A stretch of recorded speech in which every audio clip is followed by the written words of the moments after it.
March 16th, 1985. We are now going to interview J. Moore. Now for a piece sung with the new Germantonians in the year 1729. Take it away, Jay. Das bocas que andam acendendo velas dos becos estão falando. That was Mr. Moore serenading us. How long have you lived in Germantown? I have lived here just 80 years. I just turned 80.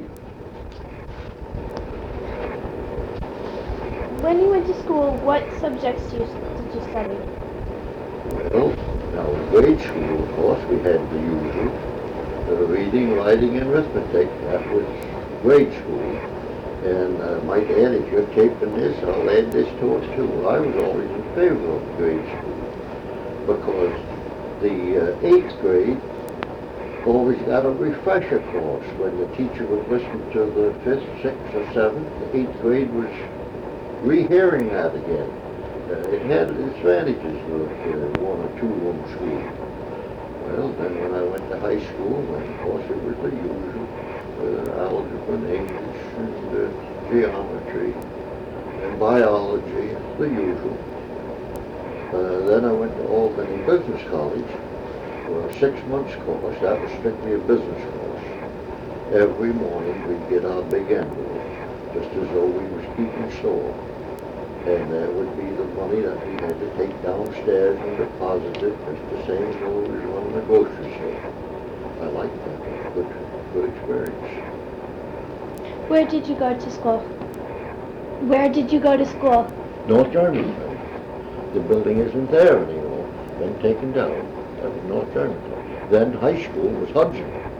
We had to take the train up every morning and back at night.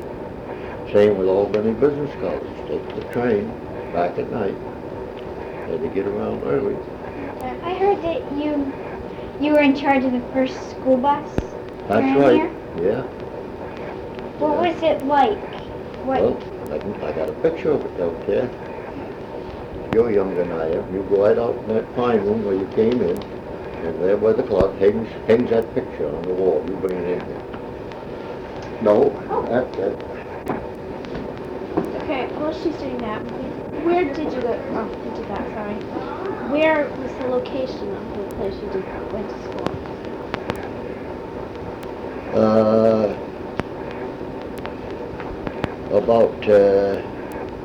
About 1,000 feet south of the Methodist Church. North Germantown. Okay. And you went to school for how many years? Oh, 8 years at that.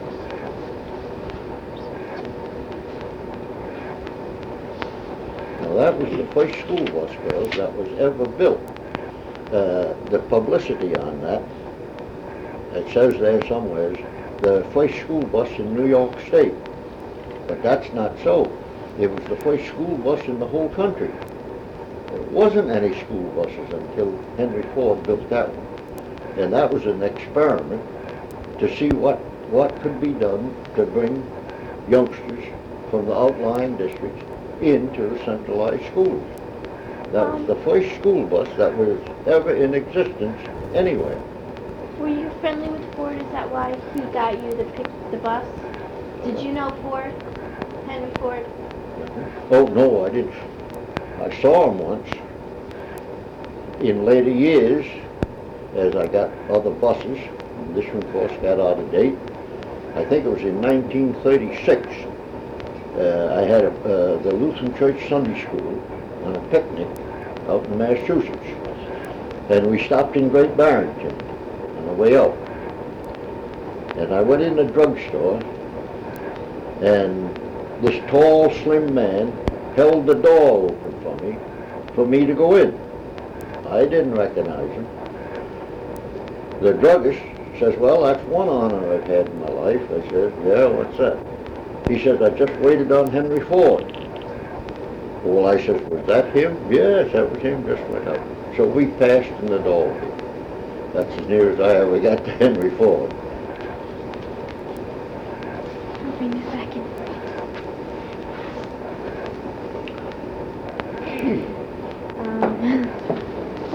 your occupation? Well, right now I'm retired. I don't do anything. That's a little erroneous too, because I go down to the town dump, see what I can find. If I can find something, I can make something of it. I bring it home, fix it up down in my shop for something to do. Before that, girls, I did most everything. My father had the fruit farm here. Of course, this whole valley was fruit. So I worked on the fruit farm. Later, I drove a truck to New York, fruit. Then I got one school bus in 24. Gradually, I got another bus and another bus. Finally, I had 7 buses. Then I built the garage in 1950 on 9G to house the buses. Did you build that all by yourself? Pretty much myself. I built that building pretty much myself. Then I took the agency for orchard sprayers. I sold spray rigs. And then I was fortunate enough to get elected supervisor of the town. So I was supervisor for 24 years. Put it all together. Well, I raised a family, paid my bills. Today I'm retired. Do you remember the ice collecting and the Hudson River? The ice what?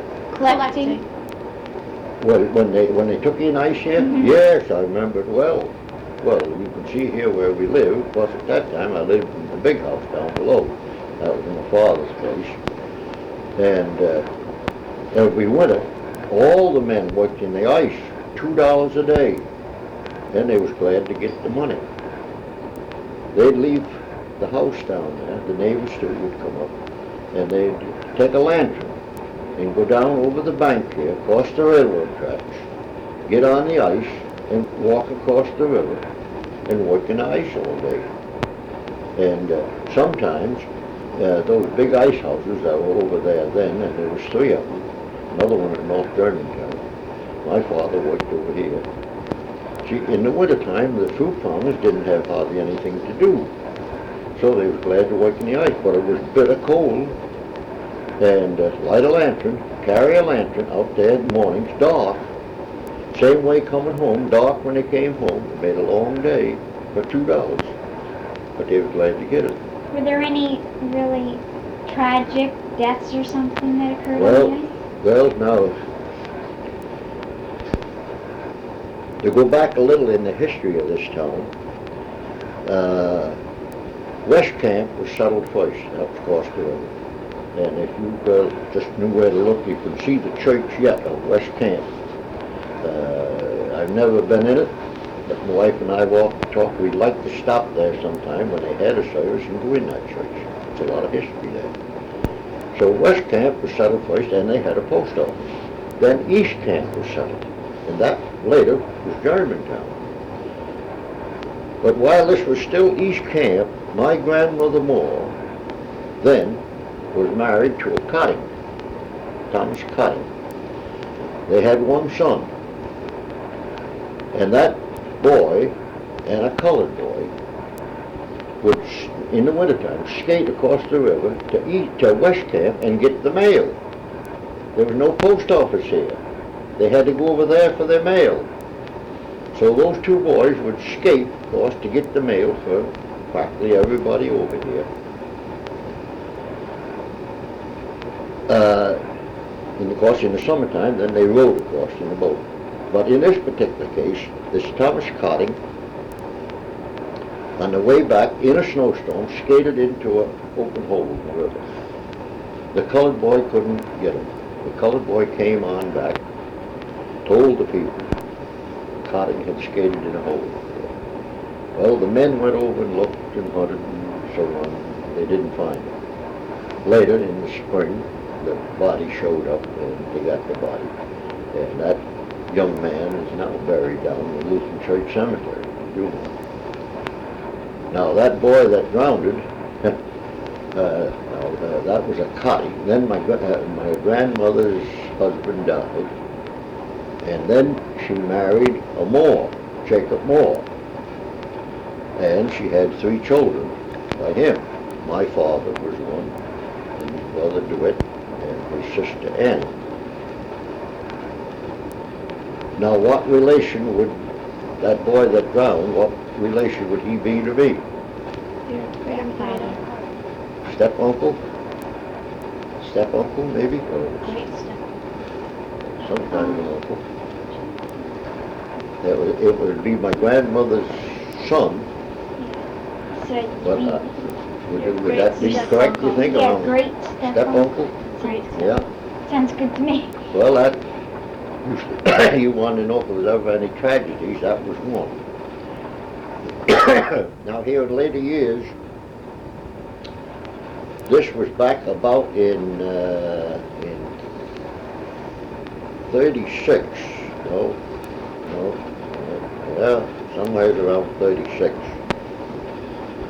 In the fall, 5 young men in Catskill got in a small boat with an outboard motor and went out of Catskill Creek. They had their guns and their heavy coats. They was going duck hunting.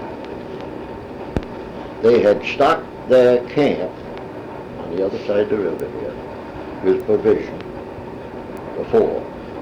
This evening they started down, so the next morning they would be there early for duck hunting. A friend of mine was working on his boat in the creek, and he hollered at them that they had too many in that boat. They told him to mind his own business. The supposition is those 5 in the boat had been drinking. That night, dark, my wife heard somebody hollering out here on the river for help. I took a flashlight and went down to the railroad here. I could hear it then plain. Man hollering, help, help, it sounded like. But it was decidedly the other side of the river. Evidently he was floating down on something, maybe an oar or something, a cushion, I don't know. I called the Catskill troopers, and I says, it sounds now down by the cement dock. They'd go right down. So I watched, the fellow was still hollering. They drove their car out on the cement dock and shone their lights over the river. Well then that man, oh did he holler. He hollered something awful. For help, help. Well, finally they went back to Catskill and they called me and said, Mr. Moore, we've been down there. We couldn't see anything. Well, I says, I saw your lights on the river, and I says, when you shone your lights, that man hollered, oh, terrible, for help. Well, they would go back. Well, now I says, the sound comes below the cement works. She was floating down on something.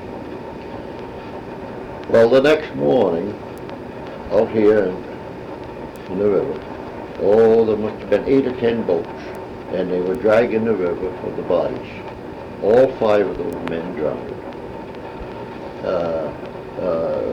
They found the empty boat upside down, up by the Rip and Winkle Bridge. That gave them the clue that the men weren't down in their cabin. Now, you girls probably know, everything eventually goes out to sea. We got a 4-foot tide here every 6 hours, tide changes. They don't know yet. If they could have found the guns, they would have known where they upset. But that didn't make no difference, they were drowned to death. They drug for those and they couldn't find them. But that boat went down with the tide. Then it went back with the next tide and up as far as the Rip and Winkle Bridge. Next tide would have brought it down further, because everything, it never comes back as far as it goes down. It goes on out to sea eventually.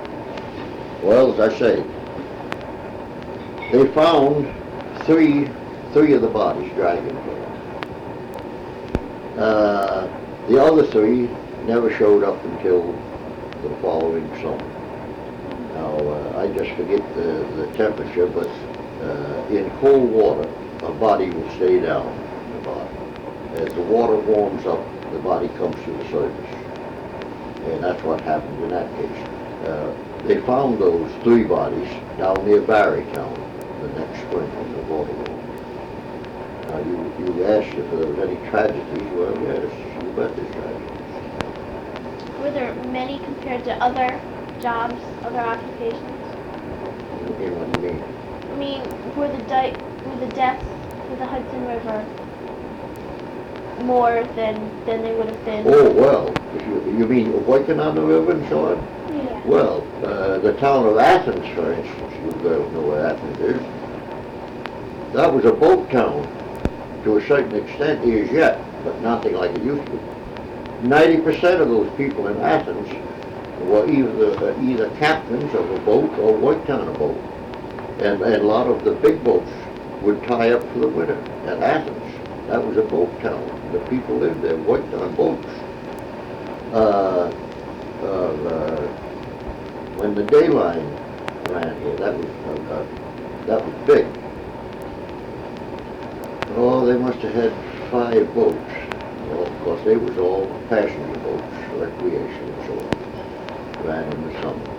In the winter, those boats would tie up in New York. Frank Coon would go to New York every winter and paint on those boats all winter. Wasn't a whole crew of men, but he was the one from this town. Frank Coon, if you girls know Florence Coons, who married Kenneth Sherman. They lived just practically across the road from Lawrence Boyce Insurance Office. Well, that was her father. And every winter he painted on those boats. The North Germantown dock, which is the Anchorage now. That tremendous big building was built primarily to store hay. Yeah. There was open water on both sides, and they would store these bales of hay, upstairs, which was huge. Then there were hay barges. They'd bring in a hay barge and load that with hay for New York City. You see, in those days, New York City had all horses. A lot of them, not all, but a lot of them, was used to peddle ice. Ice was the only refrigeration New York City had. Then in the wintertime, of course they didn't need ice in the city, then they would send these horses up here, just right straight across here. A man by the name of Ed Fellow was the manager over there. Then they would use those horses to take in the ice and fill those big ice houses. When spring came, those horses all went back to New York. They had to be fed. So these big hay barges would take the hay from here that the farmers would bale. And that was another thing. The farmers would bale hay practically all winter long. Because they had a market right nearby in New York City. And to add another thing to that, girls, the fruit industry, which is huge today. It's all over the country, big in California. But the fruit industry started right here in Germantown, primarily because they were so near to New York City. And with the boat traffic, shipped the fruit on by boat right to New York. Other communities weren't that fortunate. They would raise a little fruit for their nearby city, like western New York, or Rochester, and Syracuse, Buffalo, that area. But here, only 105 miles from New York was a big outlet. Fruit originated right in this town. Something. Now you probably have heard the expression or read it, how the old settlers found fault with the young boys that they plowed up good rye land and hay land and planted fruit on it. That was a terrible thing to do. But the young fellas, they went into fruit. My father and his brother, they had the big farm down there, and they primarily started the grape industry here. They were the first ones to set grapevines. And then when they picked them in those days, they put them in sugar barrels, wood barrels, that the sugar came in, because that was a tight barrel and wouldn't leak. And they dumped them in there, and they'd go to New York, mostly for wine, of course.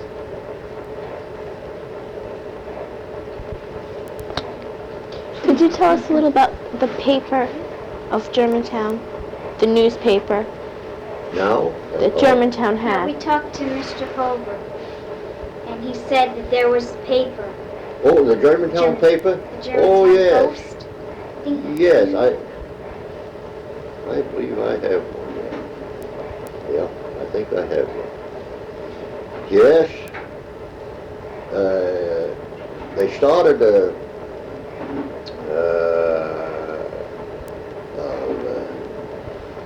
do they call it?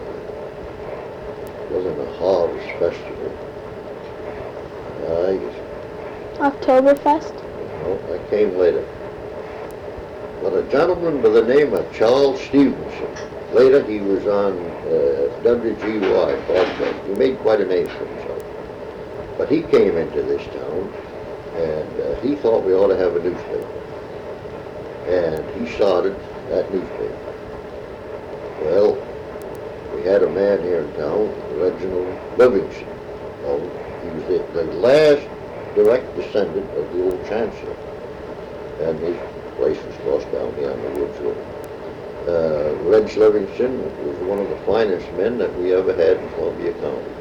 I always said he was the most outstanding man in Columbia County, being a direct descendant of the old chancellor, and with all the history pertaining to his home there. So, well, today they got Claremont Park. That was the outcome of some of that.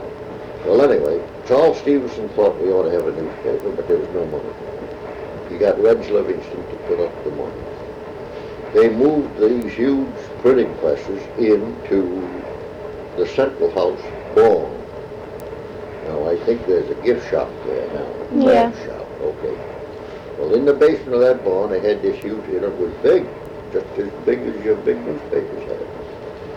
Well, they was going to print a Sunday edition, and they were going to print the funny sheets, and they had big ideas, which was good. It was all right. But they were a little ahead of their time, in my estimation. The town wasn't quite ready for it yet. Well, it ran for a few years, and they couldn't make it go over. They folded up. Reg Livingston lost over $50,000 in that deal. Right. And I'll tell you another little story while we're talking about Reginald Livingston. Now, Reginald Livingston was president of our bank here in Germantown. Now, that's not the bank we have now, but the one in the village here, the telephone offices now. That was the original bank. Well, when the crash came in '29, of course, all banks closed. The moratorium declared. President Roosevelt declared a moratorium on all banks. Well, anyway, when that moratorium was declared on this bank, the vice president of our bank, Clyde DeWitt, had overdrawn his account $63,000. And he had no chance of making it up because the bank examiners had come in and sealed the books and so on. So, in other words, he took $63,000 that didn't belong to him. Eventually, he went to jail. He served 3 years in jail. That's a thing we don't just like to talk about today. But anyway, the reason I brought this up was to give you a little more of an idea what kind of a man Reginald Livingston was. When that bank closed, a receiver was sent here. Reg Livingston put in $150,000 of his own money so that people wouldn't lose money. The young people down at the high school all had bank accounts there. Maybe you have that today, I don't know, but the teacher would take their money and deposit it to teach them to save, teach them banking. Reg Livingston didn't want those young people to get discouraged on banks. He paid every one of them, went to every student and paid them what money they had in the bank. He was quite an outstanding man. He was far more outstanding than he ever got credit for. Okay. Did you ever go on the ferry that went to Catskill? On the ferry? What'd you say, ferry? Mm-hmm. Yeah, definitely. Oh, sure. Where did it go from? From Greendale. Now, if you go up 9G, there's a Four Corners there on the turn. Well, there you would take a left, and that would take you right down to the ferry slip. There was a store there and a post office, and it was called Greendale. Today, I guess there's no more Greendale. Greenport, that's the whole township. But this was called Greendale. And there was a dock there, and of course a ferry, and it went over to Catskill. Sure, took that ferry many a time. It was quite the custom here. If you had guests, particularly from away, you'd take them over through the Catskills, take them up to the mountain house, things of that sort. Well, of course, you'd take the ferry, of course. Well, then you had to get back a certain time at night. I think something like 8 o'clock was the last ferry. If you missed that ferry, you had to drive to Albany to get across. And that happened a good many times. You'd get there just too late, you have to go. Well, then the men would call up home, that we missed the ferry, going to Albany. And the roads weren't like they are today. Automobile tires, and the automobile itself wasn't like they are today. But you had to make that run to Albany in order to get across the river. There was no place to stay in Catskill? Oh, you could have stayed, but you didn't stay in those days. That was money. You didn't spend money. You saved money. Oh, yes, yes. Even if it cost $2 or $3, you didn't spend it. That was money. Then later years, when the bridges were built, they still ran these ferries times. But the Catskill ferry particularly, they had a big board. I would say that board was 8 feet high and probably 4 feet wide. And it was hinged, so it would fold. Now the ferry would lay up over at Catskill. And if you drove down to Greendale, and the ferry was over at Catskill, you'd open this board. And there was a big red, painted red ball. Then the ferry, that was their thing to come across and get you. That was when the ferry business wasn't so much. The bridge was taking over the traffic. Okay, what places still exist that link with your childhood? What places still exist that link with your childhood? Oh, well, all the churches, except the Catholic Church. The Catholic Church was built in later years. So all the churches,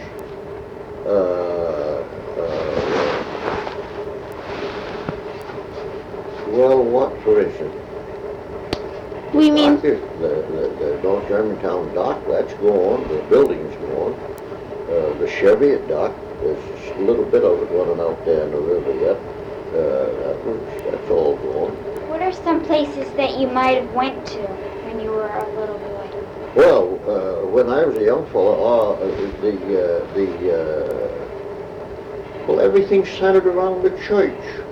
All your activities was at the church. 4th of July, there would be a fair at the Reformed Church. The next year, the Lutheran Church would have it. They alternated. Well, us youngsters wouldn't sleep all night because we're going to the 4th of July fair the next day.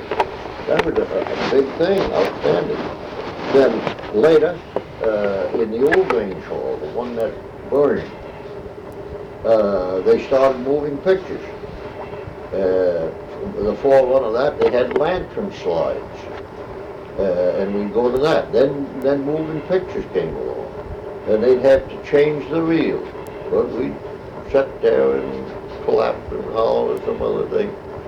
Yeah, that was about. Well, then an ice cream parlor in town. That was a big affair. To go down and have a dish of ice cream. Oh, sure. Lucky. Yeah, that was outstanding. Well, that burned too when the town did. Were you there when the fire burned? No. Cold? I was up calling on my girlfriend. That's a long story too. This young lady came down to visit friends of ours over here in Glenmore, right next door. And I introduced to her, asked her what she liked, what she thought of our town. Well, she hadn't seen it.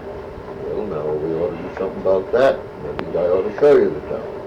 Well, I had a date for the evening. I had a new girlfriend. So I went over all dressed up with a Model T Ford, and we went, I guess we went to the movies. Yes, we did. We went to the movies in Hudson at the old Playhouse, which is gone. Now you could go there to the movies for 20 cents a piece. But I walked up to the window with my new girlfriend, and they had a stage show on that night. $1.50 a seat. I was scratching in every pocket I had to get the $3 to take my new girlfriend into the stage show. I didn't realize it was a stage show. Well, eventually, she invited me up to meet her folks in the Adirondacks up in Elizabethtown. I went up on the train, and then they had a car, and she wanted me to take me over to Westport. They introduced me to friends of hers over there. So I met this couple over there, and they said, "You're from Germantown." That's right. "Well, do you know your town burned up last night?" My gosh, no. Well, she had the Knickerbocker News there, Albany paper. And there was the pictures and all about it. Germantown had burned up, all the stores and everything. Well, I said, I gotta get home. Well, what can you do? Town's gone. You can't do nothing. It's all gone. Well, I stayed another couple of days, and then I came on home. And of course, went down the village, nothing there, all burned. Wasn't it you whose car was there and you recognized it from the pictures? Yes, my car sits there. That Model T Ford. You seen that picture? Mm-hmm. Yeah. There's two little windows in the back. That's a story too. When I took this new girlfriend of mine here out one evening, we went to Tivoli to a dance, and backing around, I ripped that back curtain in that car. So I had to take the car to Hudson and have a new curtain put to the back. That's the one right there. That's my car. Yeah, it don't show it too good. There's two little windows here. Now, the regular Ford had one square window. But when they put this new curtain in for me, they put two little windows in there. Yep, that's where she is.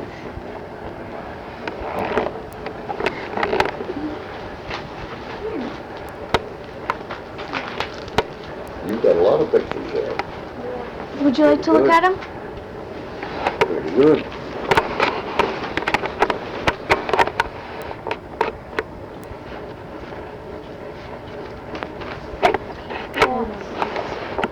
The post office.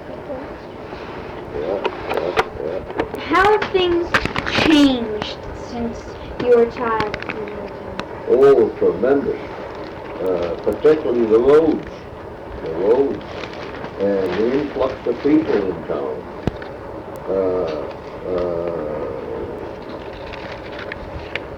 Well, to go back in the 20s, I knew every person in town.